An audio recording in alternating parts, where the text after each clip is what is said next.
Galicia en relación co coronavirus e, en segundo lugar, tamén analizar as medidas aprobadas onte polo Goberno Central que se refiren á reactivación económica e á reactivación social no Estado e, en consecuencia, na Comunidade Autónoma de Galicia. A día de hoxe hai 482 pacientes hospitalizados nos hospitais da Comunidade Autónoma. 73 desos pacientes están nas unidades de cuidados intensivos e 2.971 están sendo atendidos nos seus domicilios. Temos en total xa 547 falecidos. Insisto moito na cifra de falecidos porque é a cifra, sen ninguna dúbida, que non ten solución nin alternativa. Non podemos esquecer en ningún caso a xente que morreu e que lamentablemente aínda en algún caso seguirá morrendo polo virus. Son 547 persoas con nomes e apelidos, son 547 familias que perderon para sempre os seus seres queridos, e creo que non debemos esquecer isto. En primeiro lugar, por respeto ás víctimas, por respeto ás súas familias, porque, aínda que controlemos a pandemia, sigue existindo o risco de amenaza para todas as persoas. Polo que hai que seguir, insisto, mantendo as precaucións. O distanciamento social. Sin distanciamento social, o resto das precaucións terán menos impacto sanitario. Distanciamento social, medidas de higiene, medidas de protección, en definitiva, medidas que vostedes coñecen e que estou convencido que todos vostedes implementan. En todo caso, a pesar destas cifras, seguimos nunha fase descendente do número de persoas hospitalizadas, de número de persoas nas unidades de cuidados intensivos e de número de persoas nos seus domicilios como consecuencia da sintomatoloxía viral. Seguimos a incrementar, en segundo lugar, o número de test realizados para diagnosticar de forma axeitada a poboación. Por unha banda, para detectar, como digo, e diagnosticar os posibles infectados a través dos métodos analíticos máis fiables, é dicir, das PCRs e tamén dos test de dobre banda. Son, sin dúbida, os máis eficaces que dispoñemos na ciencia e, sin dúbida, seguimos priorizando o cribado das residencias da terceira idade, dos usuarios desas residencias, dos usuarios das residencias de discapacidade e, por suposto, tamén dos traballadores sociais e sanitarios. Por outra banda, coñecer o grado de difusión do virus, estamos realizando, como saben, un test epidemiolóxico, cos tests que nos facilitou o Goberno Central, e, en total, de número de tests xa realizados na Comunidade Autónoma ascende a cifra de 125.000 tests, dos cuales máis de 93.000 son PCRs, 9.700 test de dobre banda, por lo tanto estamos con máis de 100.000 test de diagnóstico e 21.000 test son de anticorpos totais, é dicir, os test epidemiolóxicos aos que facía referencia. Por último, desde o punto de vista sanitario, tamén é destacable a baixada de contagios nos domicilios. Unha vez feita a actualización completa da situación das persoas que estábamos dando como persoas en domicilio, unha vez revisado a súa historia clínica e vendo o número de persoas que xa están dadas de alta, o certo verdade é que a cifra de curados de 5.393 que estaban, a cifra de contagiados en domicilio baixa de unha forma exponencial case a metade e, polo tanto, solamente hai en domicilio 2.971 persoas. O que nos fai chegar a unha conclusión que, sin dúbida, é a conclusión máis feliz. A cifra de curados en Galicia son de 5.393, sustancialmente superior a cifra de casos activos que ascende a 3.526. Estamos, polo tanto, nunha fase clara de mellora dos indicadores e unha fase moi clara de ir vencendo esta pandemia, polo menos nesta primeira parte que empezou no mes de marzo. Sin dúbida, contar con esta capacidade de diagnóstico, casi 100.000 test de diagnóstico entre PCRs e test de dobre banda, poder reaccionar de inmediato será fundamental para afrontar o paso a reactivación. O paso da reactivación da que tanto se está falando. Ayer conocimos precisamente el plan del Gobierno central para afrontar la llamada desescalada, es decir, la reactivación económica y social. Estudiamos el alcance y contenido de ese complejo documento, lo seguiremos haciendo y seguiremos reflexionando sobre su alcance y contenido, pero tras un primer análisis, debemos decir que es un plan con algunas luces y con muchas sombras. Con luces porque, sin duda, el Gobierno central ha hecho por primera vez un esfuerzo para intentar clarificar el horizonte y ofrecer el primer plan de lo que llaman desescalada. Porque creemos que es correcto, y así lo habíamos pedido, que se lleve a cabo de una forma gradual. Creemos que es correcto que se lleve a cabo desde el punto de vista temporal con periodos de 2 semanas. Esto también era lo que planteamos por parte de la comunidad autónoma, después de la propuesta de los técnicos que asesoran a la Xunta de Galicia. También creemos que tiene luces porque ha sido sensible a algunas de las peticiones que creíamos y seguimos creyendo y por fin hemos conseguido se aprueben, como es abrir el comercio con cita previa, entendiendo que esto se aplica a los talleres y a los concesionarios de automóvil, o también el hecho de que el Gobierno haya aceptado realizar deporte individual sin contacto. También consideramos correcto, y así lo habíamos reclamado las comunidades autónomas, que se lleve a cabo de forma parcialmente asimétrica. Nos gustaría que fuese asimétrica de verdad, pero al menos parcialmente asimétrica, dependiendo de la situación de cada territorio, parece que se va a implementar. Y porque creemos, cuando menos, que pretende ofrecer un marco para superar el confinamiento que, en nuestra opinión, sigue sin ser lo suficientemente explícito como los marcos de reactivación económica y social que están aprobando nuestros aliados y nuestros vecinos europeos, Portugal, Francia, Alemania, Italia y otros países del norte. Por eso, también creemos que este documento y este acuerdo del Consejo de Ministros tiene, lamentablemente, muchas sombras. Primero, porque entiendo que se ha hecho claramente sin dar traslado a las comunidades autónomas. Y lamentablemente las comunidades autónomas nos hemos enterado de este plan después de que fuese publicado por parte del Gobierno. Las comunidades volvemos a tener un papel absolutamente testimonial.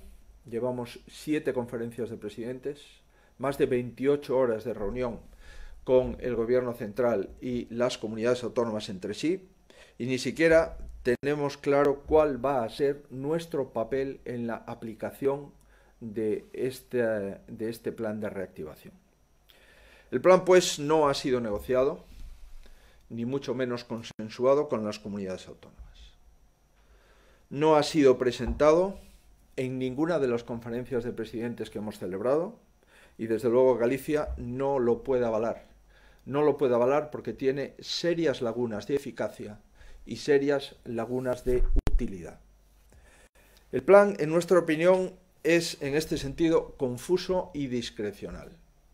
Es necesario y estamos a tiempo de solventar las incógnitas, y yo espero que las podamos despejar en los próximos días. En primer lugar, la incógnita fundamental, que son los parámetros y las variables sanitarias que se van a utilizar para poder avanzar en las fases que señala el Gobierno central. Galicia valora positivamente que algunos de los indicadores que habíamos planteado indicadores sanitarios se incluyan en el documento, como por ejemplo la vigilancia de la capacidad asistencial en cada área sanitaria, o como haber atendido nuestra petición de que se tenga en cuenta el número de PCRs que realiza cada servicio de salud. Pero advertimos que esto se hace de forma genérica y que no se concreta el punto de corte. Es decir, no sabemos a partir de qué datos sanitarios el Gobierno va a autorizar en cada territorio la siguiente fase para la apertura económica y social. Desconocemos, pues, cuáles son los criterios sanitarios exactos a los que los territorios nos tenemos que someter para obtener un resultado objetivo e incuestionable y que no dependa de la voluntad de interpretación del Ministerio de Sanidad, es decir, del Gobierno central. Echamos de menos que no hay tampoco ningún objetivo serológico que pudiese ayudar al cambio de fase. No se concreta en el documento. ¿Para qué valen, pues, los test epidemiológicos que está iniciando el Gobierno su ejecución y que la Xunta de Galicia ya tiene muy avanzado? Si no valen los test epidemiológicos, que son los que miden la circulación del virus en cada territorio, ¿para qué los hacemos? También lamentamos que no se considere, como así propusimos la mayoría de las comunidades autónomas, el área de salud y no la provincia. Porque la unidad que medimos, la unidad de capacidad, es el sistema sanitario, no un sistema administrativo. Y en consecuencia, la unidad para las fases no pueden ser las provincias, sino las áreas sanitarias. También nos parece que debería de hablarse de los servicios de urgencias y de emergencias, de la capacidad de estos servicios para atender los casos de COVID-19. No solamente el número de UCIs o el número de camas hospitalarias o los centros de atención primaria, también de una forma muy especial los servicios de urgencias y de emergencias y su dimensionamiento, porque son a ellos los que llegan, en primer lugar, los casos una vez que se complican. Por otro lado, también se somete a la discrecionalidad la valoración de los criterios sociales que puedan condicionar las aperturas y los cierres, cuando entendemos que lo lógico es clarificar con atención los criterios sociales. De la misma forma que se debe de acreditar, y vuelvo a insistirlo, con sumo rigor y con absoluta objetividad, cuáles son los cortes, desde el punto de vista sanitario, a partir del cual un territorio puede ir abriendo paulatinamente o, por el contrario, si no cumple esos criterios objetivos, tendrá que ir confinando otra vez y volviendo hacia atrás. También hace falta despejar incógnitas sobre la indefinición que existe de los criterios de reapertura en distintos sectores económicos. Hay indefinición en el comercio, en la actividad pesquera, en el rural, en la restauración. En fin, hay un sinfín de microrealidades que tienen que tener respuesta y a las que hay que ajustarse. Debemos despejar incógnitas asimismo sobre las contradicciones que figuran en el plan. Por ejemplo, que en la fase 1 se pueda ir a una terraza a tomar algo con un familiar y, sin embargo, no se pueda entrar en casa de ese familiar. O, por ejemplo, en los sectores hoteleros, que se les implemente su apertura, pero como consecuencia de la movilidad provincial no puedan ir personas de otras provincias a esos hoteles los fines de semana, o solamente puedan ir aquellas personas por razones de trabajo. Y debemos también, en nuestra opinión, despejar las incógnitas sobre la duración del estado de alarma. Difícilmente podemos hablar de pasar a la normalidad si tenemos una situación de excepcionalidad. No podemos mantener sine die un mecanismo tan excepcional en democracia como el estado de alarma. En resumen, hay en el plan mucho enunciado y muy poca letra pequeña, que es absolutamente imprescindible para precisar y para clarificar. Y hay muchas más preguntas que la gente se está haciendo, nos estamos haciendo. Espero que más pronto que tarde vayamos conociendo las respuestas a todas las dudas que la gente se hace, nos hacemos. Y espero que se clarifiquen cuestiones que hoy parecen bien difíciles de entender. Esta es una primera valoración y habrá tiempo para analizarlo de manera pormenorizada, pero hay varias cuestiones que queremos poner encima de la mesa para finalizar. Primero, la necesidad de replantearse la movilidad provincial, que es una figura administrativa creada en 1833. Extender este criterio hasta el 22 de junio, como mínimo, no parece razonable. El que un ciudadano de Pontevedra no puede salir de la provincia de Pontevedra hasta el 22 de junio no tiene ninguna justificación sanitaria ni ninguna justificación epidemiológica. Dos provincias en la misma situación epidemiológica no deberían verse sometidas a una restricción que va a durar casi 2 meses más. Pueblos, como saben, que están divididos entre dos provincias.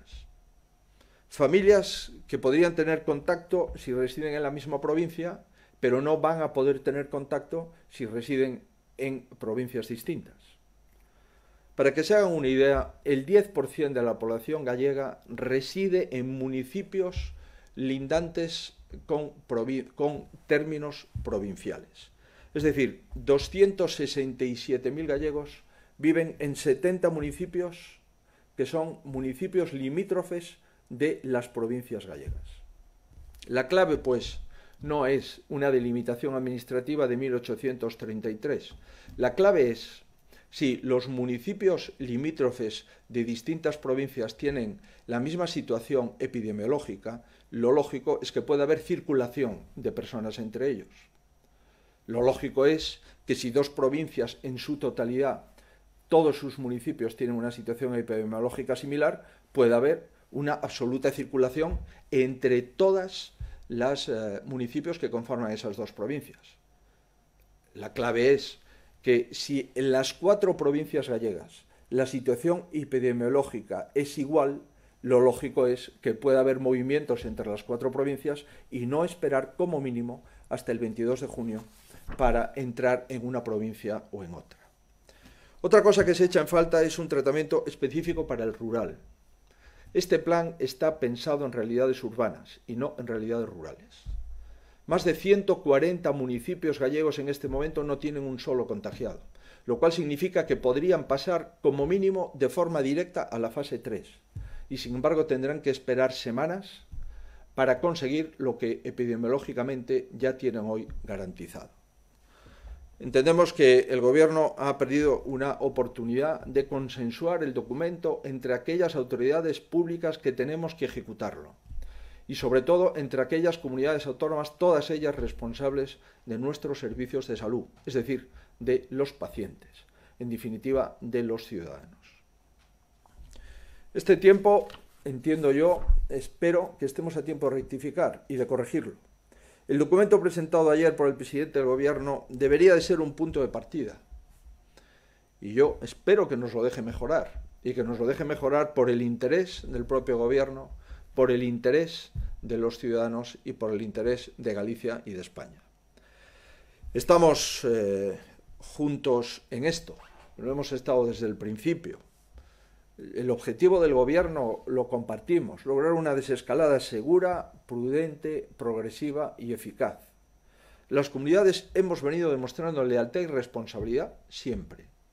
Los ciudadanos se han venido comportando de una forma exquisita, con una responsabilidad histórica.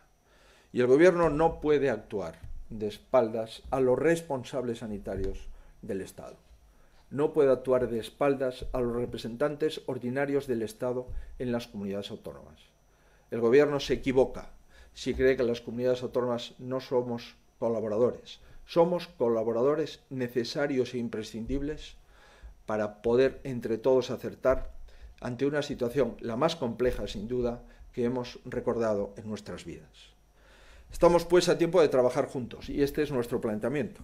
Definir la mejor reactivación social y económica es la tarea.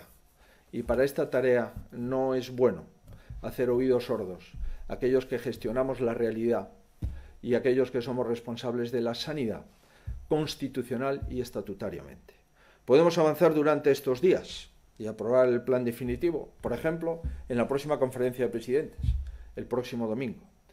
Estamos y entramos en una fase crucial de la respuesta a la pandemia y la mejor manera de afrontar con acierto es trabajar de forma coordinada, de forma leal y no a golpe de imposiciones del boletín oficial a través de órdenes ministeriales que salen de forma continuada y constante, unas que modifican a las otras, unas que complementan a otras y, en definitiva, en una situación de una enorme improvisación. Muchísimas gracias por la súa atención. Esta é a valoración do Goberno da Xunta de Galicia no ámbito da lealdade institucional que vamos a seguir practicando, pero tamén no ámbito da responsabilidade que temos para defender os intereses de Galicia, para defender os intereses das familias e dos traballadores galegos e para defender, en definitiva, aquilo no que creemos. Creemos que este plan ten que ser modificado e, por iso, este plan non conta co respaldo da Xunta de Galicia porque se fixo a espaldas non só da Xunta de Galicia, senón das comunidades autónomas. Espero e desexo que o podamos mellorar, que o podemos rectificar e que o podamos poñer en valor nos próximos días. Moitísimas gracias. Como saben, seguimos sempre dicindo que se sigan cuidando, que ao final é o obxectivo básico e fundamental para falar desta reactivación económica e social que non pode esperar xa moito máis. Moitas grazas. ¿Qué preguntas, medios de comunicación? Sí, hay preguntas. Buenas tardes. Antena 3 se refiere a las imágenes de servicios de urgencia hospitalarios saturados y la enorme carga de trabajo en los servicios de emergencias 061 y pregunta qué opina de que en el documento de transición hacia la normalidad del Ministerio, dentro del reforzamiento del sistema sanitario, no haya ni una sola referencia a los servicios de emergencia ni a los servicios de urgencia hospitalarios. Intenté decirlo en la exposición. Efectivamente, nos sorprende que desde el punto de vista de evaluar la capacidad sanitaria de una comunidad autónoma se evalúe en primer lugar por provincias. Eso no tiene nada que ver con la capacidad sanitaria concreta que pueda haber en un área sanitaria y ciudadanos de una provincia que acuden al hospital que está en otra provincia. No tiene ningún sentido. Y en segundo lugar, también hemos trasladado que no solamente se han de valorar el volumen de camas instaladas en UCI, el volumen de camas y de capacidad de hospitalización, el volumen de centros de salud, sino de una forma muy específica los servicios de urgencias y de emergencias de una comunidad autónoma, que son claves para la atención inmediata y urgente ante la complicación del COVID-19. Lo hemos visto en toda España y nos sorprende que no esté en el documento que ayer aprobó el Consejo de Ministros. ABC, plantéxase a Xunta reabrir as garderías en maio de acordo coa fase 2 da desescalada? Pois mire, neste momento o documento é tan difuso que nos sorprende que o criterio para abrir as guarderías é si os pais, as nais, teñen traballo ou non teñen traballo. Me imagino que moitos pais e nais que non teñen traballo ou que perderon o traballo ou que van a perder o traballo non estarán de acordo con ese criterio. O que sí vamos é, insisto, a intentar mellorar o documento, se é posible, e o que sí vamos a intentar é que se aclare ese concepto difuso e confuso que é a apertura das garderías infantís. E, por suposto, tamén o vamos a validar cos expertos clínicos do Servicio Galego de Saúde. É dicir, que risco poden ter os rapaces por volver outra vez ás garderías. Esa é a pregunta que lle vamos a facer e, en base a esa resposta, vamos a tomar a decisión. Pero, insisto, isto de decir que as garderías poden ir os fillos dos pais que teñen traballo e, en consecuencia, non poden ir os fillos dos pais que non teñen traballo, eu, dende logo, non estou de acordo con ese criterio. Cadena Ser indica que acaba de decir que a Xunta non avala este plan e pregunta se o vai aplicar en todo caso. E respecto ao plan de escalada, se ve posible, á vista del, a convocatoria das eleccións en xullo. Na exposición de motivos deste longo documento se dice en algún parágrafo que os criterios sanitarios foron consensuados coas comunidades autónomas. E eu teño que dicir que non é certo. E, de feito, estou pedindo criterios sanitarios claros, criterios de corte, a partir dos cuales un territorio pode pasar dunha fase a outra fase, e os comerciantes, a xente dos sectores de restauración, os hoteles, poden ou non abrir. Es unha trascendencia social e económica como para non andar con claroscuros e con criterios a medias desde o punto de vista sanitario.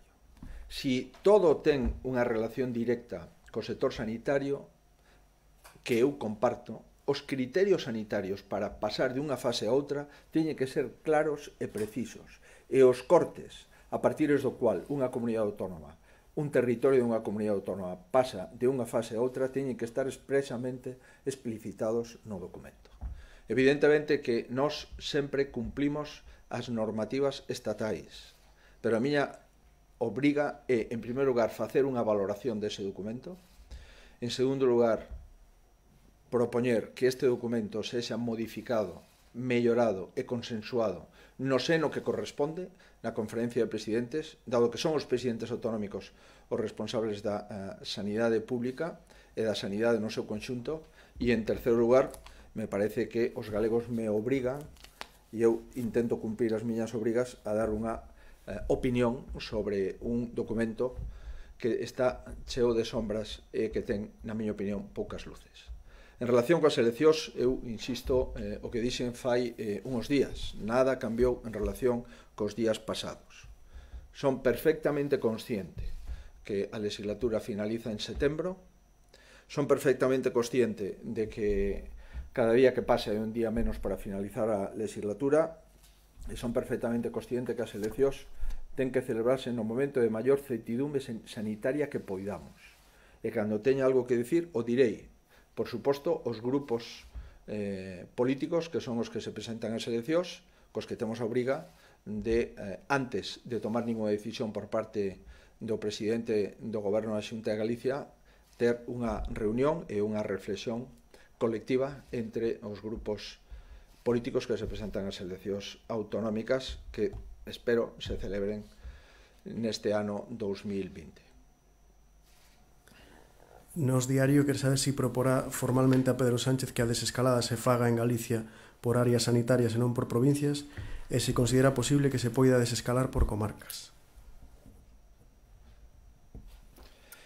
Claro que yo vou a facer, ya a fixen, sorprendentemente non a tiveron en conta. Eu digo porque a maioría dos presidentes autonómicos que estábamos ali pensábamos que isto se iba a ter en conta porque era o que pedimos a maioría deles. Volvo a reiterar, non ten ningún sentido que nunha provincia non se poda pasar a un concello limítrofe da provincia seguinte se teñen a mesma situación epidemiolóxica. Non ten ningún sentido isto. Non ten ningún sentido que un señor de Padrón pode ir a Ortigueira, pero non pode ir a Pontecesures. Eso non entende ninguén, nin dende o punto de vista xeográfico, nin dende o punto de vista de veciñanza, nin dende o punto de vista sanitario, que é a clave. Non ten ningún sentido que se temos un brote nunha zona de Pontevedra, a xente da provincia de Pontevedra poda acudir a moverse en toda a provincia de Pontevedra, pero non poda entrar na provincia de Ourense, onde a situación epidemiolóxica é moito mellor, ou mellor, incluso, que na propia provincia de Pontevedra. Todo este tipo de cuestións administrativas non teñen nada que ver co estudio serolóxico, e o virus non entende efectivamente de fronteiras administrativas, e moito menos daquelas que se fixaron no século XIX, cando se dividiron as provincias. Sobre o foco que plantexamos está claro, xa o dixemos, o foco son as áreas de saúde, e o zoom sobre ese foco temos que dividir o territorio, na miña opinión, en comarcas ou distritos sanitarios que moitas veces coinciden. Por tanto, en Ourense, por dar un exemplo, que é unha área sanitaria única, o lógico é dividir as zonas de Valdeorras, as zonas do Val de Monterrey, Berín, e a cidade e o seu ámbito territorial da cidade. Esos serían 3 zooms na provincia de Ourense dentro da mesma área sanitaria. Por lo tanto, os criterios teñen que ser sanitarios e non administrativos. O volvemos a decir, por eso non podemos compartir a filosofía sanitaria de este documento no que se refire a mobilidade e no que se refire aos plantexamentos sanitarios territoriais. Sí, la Voz de Galicia pregunta cuántos test se han hecho hasta ahora en el estudio epidemiológico de la Xunta, iniciado la semana pasada, y cuántos positivos han aparecido. Nos levamos feitos exactamente, non sei se teño dato, se non o teño o daremos ao finalizar a reunión. Son test que estamos facendo de forma aleatoria, de acordo cos datos que nos propuxo o Instituto Galego de Estatística, son test epidemiolóxicos de acordo cos test que facilitou o Goberno de España. Por lo tanto, estamos facendo a sistemática epidemiolóxica que nos concretan os epidemiólogos co instrumento que nos facilitou o Goberno de España, que o que mide é se hai relación ou non hai relación co virus dentro das persoas que están sometidas a este test.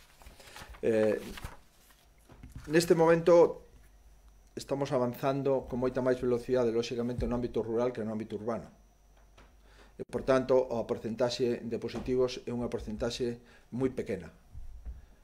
En todo caso, no ámbito rural xa vimos que, se temos máis de 140 concellos sin ningún contaxiado, que isto podía ocurrir. Por eso, insisto, o destino destes test é facer unha enquisa, non un diagnóstico. E eu espero que sexan útiles para esa enquisa.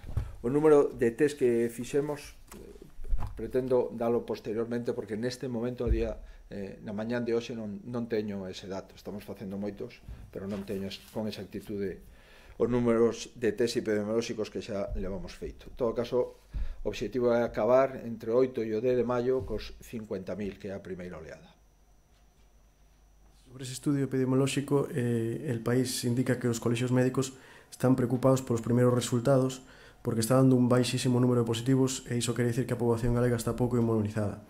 Entón pregunta se teme vostede tamén, segundo eses primeiros resultados, que a desescalada provoque un rebrote grave da pandemia en Galicia. É evidente que se confirma os datos que levamos arrancados cos primeiros test, se acredita efectivamente que en Galicia circulou pouco virus. E isto que foi unha excelente noticia para evitar os centenares de mortos que podemos bordear, se convirte nunha noticia que a medio prazo ou a longo prazo é preocupante. Por lo tanto, os problemas de rebrotes de esta pandemia se poden producir, efectivamente, con máis intensidade cando se incrementen os riscos de enfermedades respiratorias. Isto estamos advertidos desde o principio polo Comité Técnico do Servicio Galego de Saúde.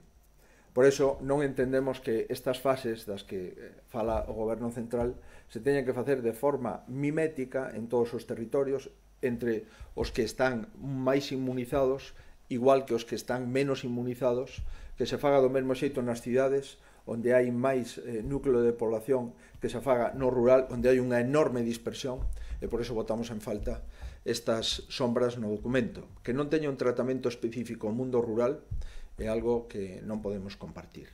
Pero sí é certo, insisto, que en Galicia temos un número previsto de inmunizados inferior a outras comunidades autónomas que tuveron número de falecementos e de contagios, de UCIs e de hospitalización moi superior en porcentaxe de población os que está tendo Galicia. Sobre el estudio 4 Televisión pregunta si se fían de los test con los que se está realizando y, por otra parte, si echan de menos las franjas de edad en el plan de desescalada. Bueno, nosotros esos test nunca los hemos considerado que son test diagnósticos. Hemos sido censurados por parte de algunas autoridades por decir lo que creíamos que debíamos de decir, que esos test no valen para diagnosticar y que esos test no deberían de ser utilizados en las residencias, como se nos propuso inicialmente. Y por eso su destino no es para hacer un estudio diagnóstico, sino hacer un estudio epidemiológico, que es distinto. Su destino es ver si hay personas que han tenido una relación con el virus, ya sean personas en fase de infección o personas inmunizadas. Y para eso los hemos pretendido, y por eso, en contra de los que algunos defendían, que nos planteaban que estábamos rizando el rizo con esos test del gobierno, nosotros siempre hemos defendido que no valían para hacer un diagnóstico fino y exacto. Y efectivamente así lo hemos confirmado. La segunda pregunta.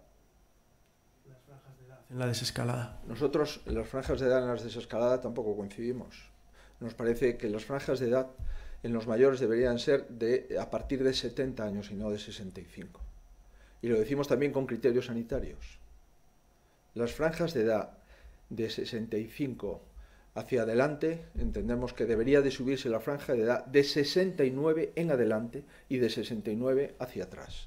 Es una de las cuestiones que también hemos planteado y creo que tenemos razones sanitarias y razones clínicas para fundar esa franja de edad. Por lo tanto, es una de las cuestiones que tampoco compartimos desde el punto de vista clínico, desde el punto de vista sanitario y desde el punto de vista epidemiológico. Radio Cadena Española indica que la ministra de Trabajo ha condenado a Endesa al cierre y que el PP ha exigido al Gobierno dejar sin efecto ese acuerdo de cierre. ¿Sabes si el Grupo Socialista Gallego o el BNG lo han exigido igual? No lo sé, no me consta. Nosotros no estamos de acuerdo con la decisión del Gobierno de España en relación con las centrales térmicas de Endesa en As Pontes ni de Meirama en Cerceda. Y lo hemos dicho y lo hemos vuelto a reiterar. Se ha llegado, parece ser, a un acuerdo entre el Gobierno y las compañías, y entre el Gobierno y algunas organizaciones sindicales, al que nosotros no hemos sido invitados y que nosotros no compartimos. El diario.es formula dos preguntas. La primera, si el estado de alarma se mantiene hasta el 22 de junio, ¿podemos dar por descartada la celebración de elecciones en julio? Y la segunda, ¿por qué la Xunta es la única comunidad que no envía a Sanidad los datos diarios de ingresos en hospitales y UCIs? No sé a qué se refiere esa segunda pregunta, porque si hay una comunidad autónoma que enviamos todos los días, desde el principio de los tiempos, todos los datos diarios, incluso cuando no se pedían, que eran los datos de las residencias, que los hacemos públicos, y toda la prensa gallega los tiene a su disposición desde el primer día, es Galicia. Y por eso Galicia reclama de forma continuada y constante que se nos dé para todos los españoles los datos de fallecidos en residencias en España. No entiendo por qué se ocultan. No entiendo por qué tenemos que ir a distintas publicaciones como Europa Press, El País, La Voz de Galicia, El Mundo, el ABC, para ver cuántas personas han fallecido en residencias, dado que el Gobierno sigue sin dar los datos. Los pide a las comunidades autónomas y después no los comparte. No entendemos esa falta de respeto por los fallecidos en las residencias, por sus familias, por los trabajadores de las residencias y también por las personas que están en estas residencias de tercera edad. Por lo tanto, no entiendo exactamente esa pregunta porque, insisto, la Consejería de Sanidad todos los días por la noche remite los datos al Ministerio de Sanidad. Cuestión distinta es los datos que el Ministerio de Sanidad haga públicos de acuerdo con su sistemática y su metodología. Y en relación con el estado de alarma, yo vuelvo a reiterar, ya me he pronunciado, entiendo que España no se merece 6 semanas de estado de alarma más. No podemos hablar de normalidad cuando estamos en un supuesto de una alarma excepcional.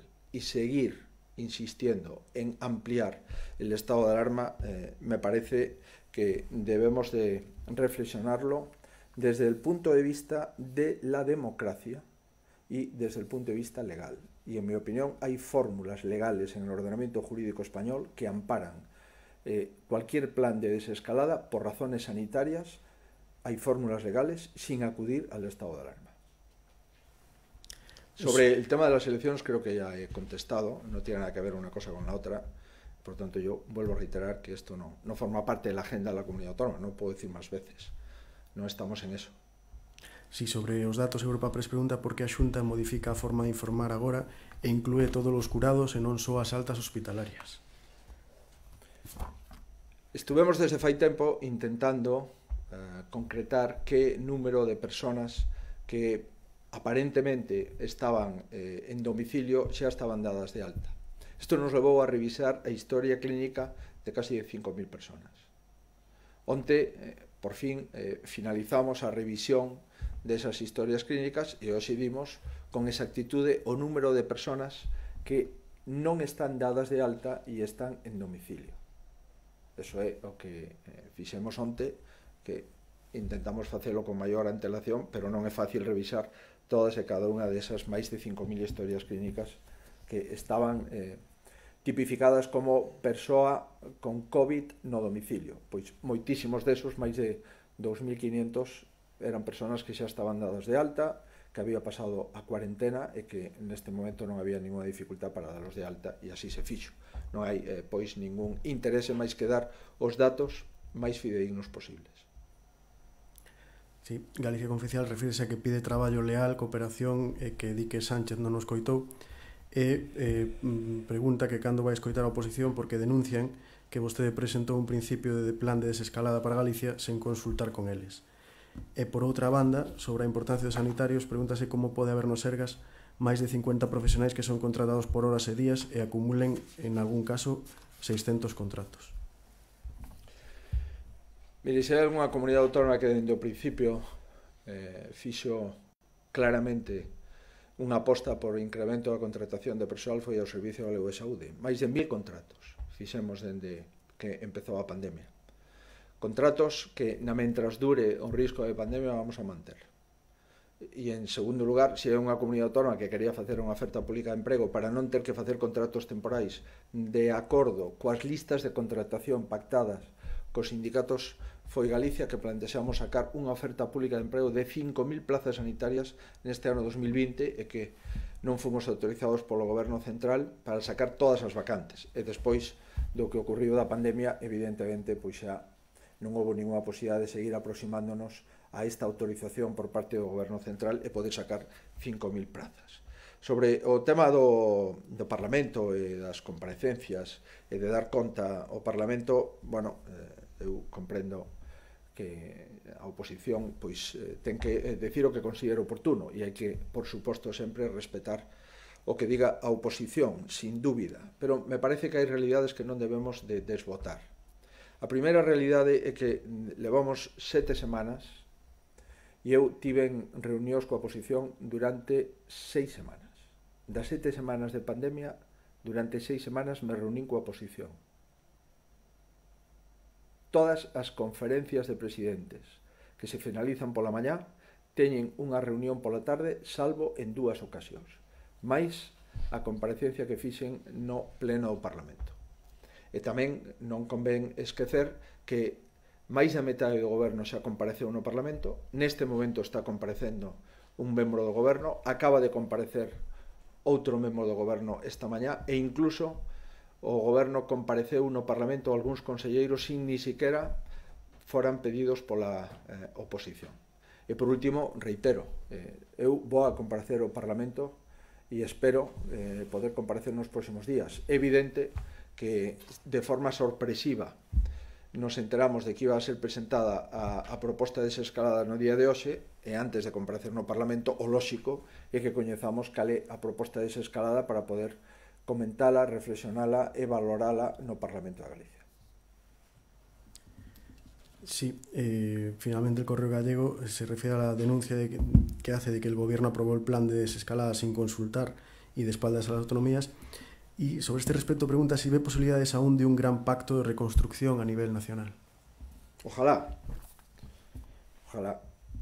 Pero non sei se o goberno que quere decir que quere un pacto é facer todo o posible para que non o haxa e buscar un culpable de que non haxa ese pacto que o goberno non persigue. Porque é moi sorprendente que o xefe da oposición pois se enterase como calquer cidadán do plan de reactivación económico-social.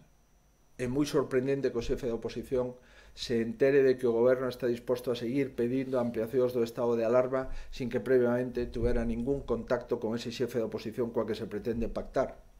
Portanto, a min, de momento, o que me dá a sensación é que o goberno quere falar de acordos e de pactos e o que busca é que non haxa ningún acordo nin ningún pacto porque probablemente os socios do goberno non estean de acordo en pactos nin en acordos constitucionais co resto dos partidos políticos e moito menos co partido maioritario da oposición. Pero, en fin, espero equivocarme e espero que todo o que o goberno avanza en contra do pacto poda ser rectificado nos días posteriores e empece a contar co xefe da oposición. Onte, na República Francesa, se presentou a proposta de reactivación económica e social no Parlamento. E aquí, en España, se fixo nunha rolda de prensa na Moncloa, sin chamar ningún minuto antes, nin pasar un documento ao partido maioritario da oposición. Eso é exactamente o contrario dun pacto. Eso é intentar que non haxa en ningún caso ningún acordo. Non máis nada. Moi ben, pois moitas grazas.